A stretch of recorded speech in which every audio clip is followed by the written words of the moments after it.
अब मैं आपको एक छोटी सी मिसाल देता हूं। नवाज शरीफ साहब जब एवनफील्ड केस में सजा हुई मरियम नवाज साहब और उनको जो है अडियाला जेल में बंद किया गया, मैं उनसे मुलाकात करने के लिए एक मीटिंग में गया था और मैं उसका जरा अहवाल बताता हूं, बड़ा इंपॉर्टेंट है क्योंकि आजकल बड़ी बहस होती है ना, ऐसी नहीं है फलाना नहीं है।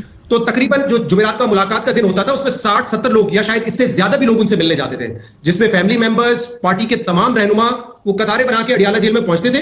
10-10 की टोलियों में उनको अंदर जाने की इजाजत होती थी। एक बड़ा कमरा था जिसमें आराम से 15-20 लोग आ सकते थे, बैठे हुए होते थे मियां साहब के साथ, गुफ्तगू होती थी, ठंडा एसी वगैरह सब चल रहा होता था। अच्छा। बड़े आजादाना माहौल में बात हो रही होती थी। और मैं अपना एक्सपीरियंस बताता हूं क्योंकि जब मैं गया तो पीएमएलएन के एक रहनुमा ने मुझे मरियम नवाज साहब के साथ बिठा दिया।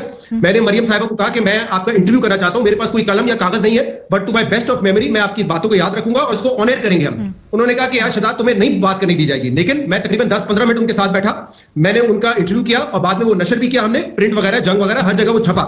मियां नवाज शरीफ से मेरा कोई उनसे ताल्लुक नहीं था, शायद पहली या दूसरी मुलाकात होगी उनसे, मैंने उनसे कोई 8-10 मिनट बात की उनके केस के हवाले से। इसी तरह वहां पे ख्वाजा आसिफ, मरियम औरंगजेब, माइजा हमीद, आबिद शेर अली, तलाल चौधरी और एक कतार थी लोगों की वहां पे जो मौजूद थे।